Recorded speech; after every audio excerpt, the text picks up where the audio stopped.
Contohnya. Buat senyum tapi senyum tu hang tak ikhlas. Senyum je risau. Macam mana?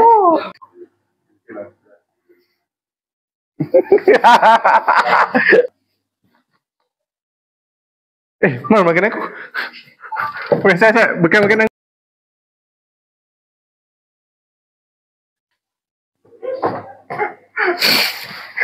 Man, okey tak? Papan? Mana Pak mana? Vision dah. Apa boleh pasal? Apa boleh pasal? Vision dah. Jangan gila bodoh. Iskandar. Ayah.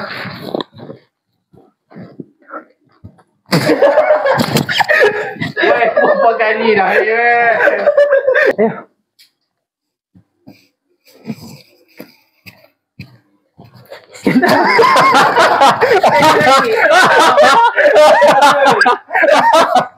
Aku dah tengok kau aku kecil dah senyum. Woi, berapa kali dah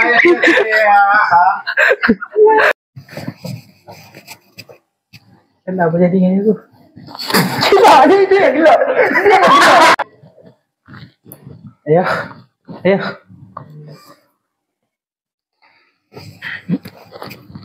Gila. Vision apa jadi?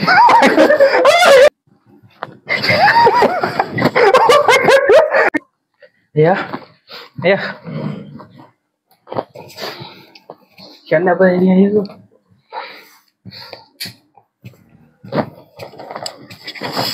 Ayah. Ayah. Iskandar apa jadi dengan itu?